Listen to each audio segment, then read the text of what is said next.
book of Genesis, chapter 30. And when Rachel saw that she bare Jacob no children, Rachel envied her sister, and said unto Jacob, Give me children, or else I die. And Jacob's anger was kindled against Rachel, and he said, Am I in God's stead, who hath withheld from thee the fruit of the womb? And she said, Behold my maid Bilhah, go in unto her, and she shall bear upon my knees, that I may also have children by her. And she gave him Bilhah her handmaid to wife, and Jacob went in unto her. And Bilhah conceived, and bare Jacob a son. And Rachel said, God hath judged me, and hath also heard my voice, and hath given me a son.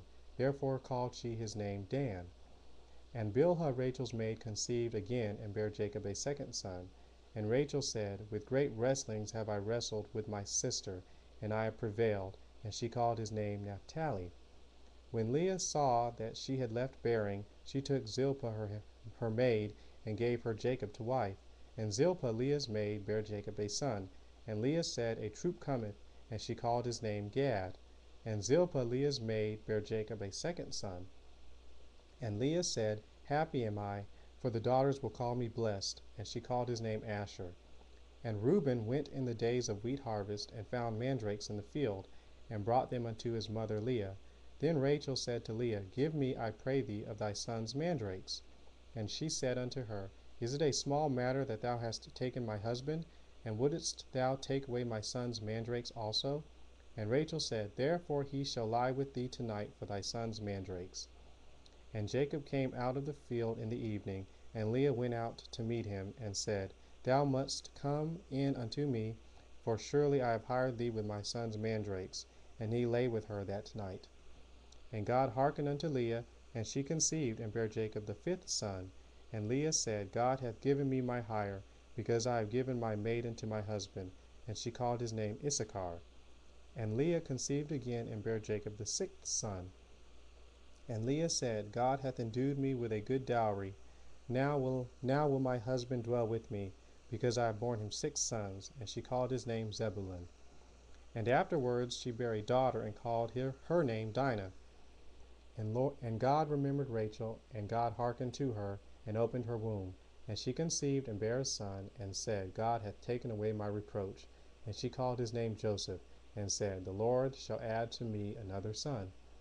And it came to pass, when Rachel had borne Joseph, that Jacob said unto Laban, Send me away, that I may go unto mine own place and to my country.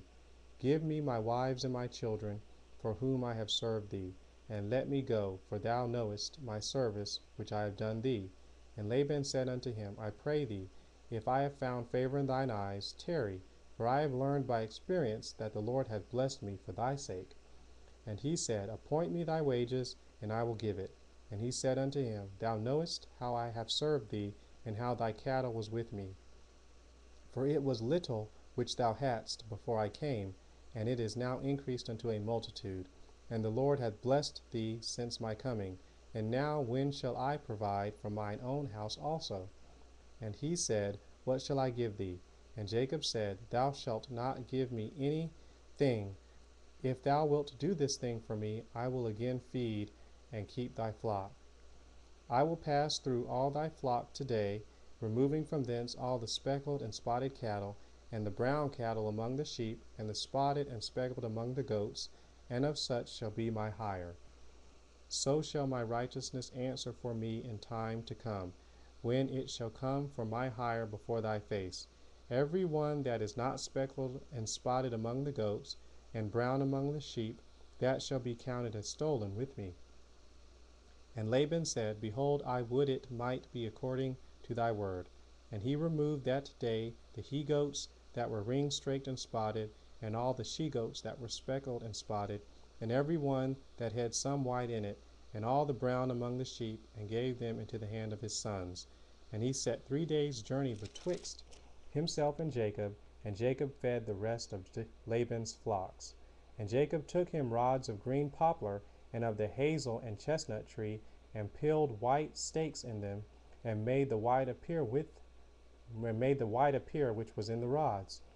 And he set the rods which he had peeled before the flocks in the gutters, in the watering troughs, when the flocks came to drink, that they should conceive when they came to drink. And the flocks conceived before the rods, and brought forth cattle, ring-straight, speckled, and spotted. And Jacob did separate the lambs, and set the faces of the flocks toward the ring-straight, and all the brown in the flock of Laban. And he put his own flocks by themselves, and put them not unto Laban's cattle. And it came to pass, whensoever the stronger cattle did conceive, that Jacob laid the rods before the eyes of the cattle in the gutters, that they might conceive among the rods. But when the cattle were feeble, he put them not in. So the feebler were Laban's, and the stronger Jacob's. And the man increased exceedingly, and had much cattle, and maidservants, and menservants, and camels, and asses.